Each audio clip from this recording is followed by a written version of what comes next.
You have ruled this galaxy for 10,000 of your years and yet have so little to account for your efforts. Such failure must be as depressing to bear as it is shameful to behold.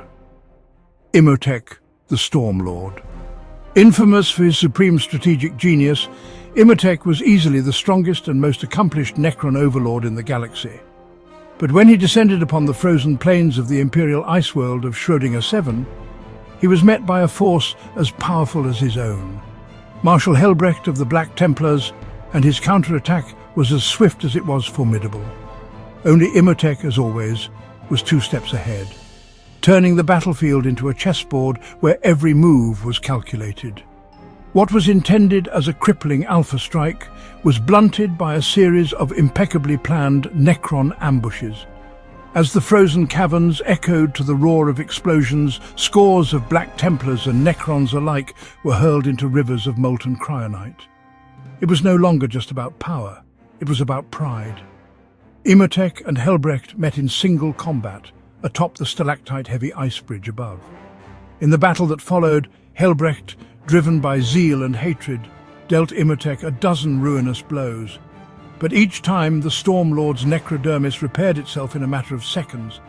Despite being the better swordsman, Helbrecht failed to land a truly crippling blow. And as the duel drew on, the Marshal finally collapsed under the assault of the Necron Lord. Instead of finishing off his opponent in one final insult, Imotekh brought his scythe down, severing Helbrecht's right hand to remind the Marshal of his much-deserved defeat.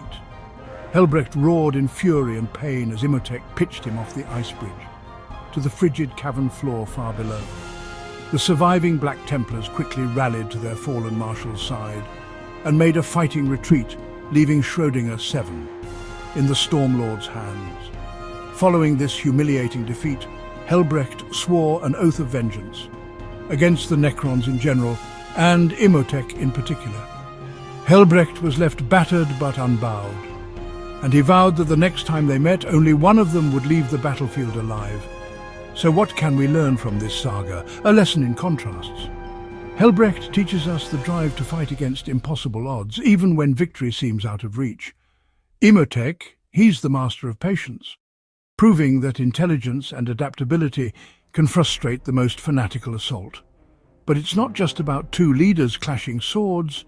Their rivalry is the embodiment of the eternal war between fire and order, unbreakable zeal, and unstoppable reckoning.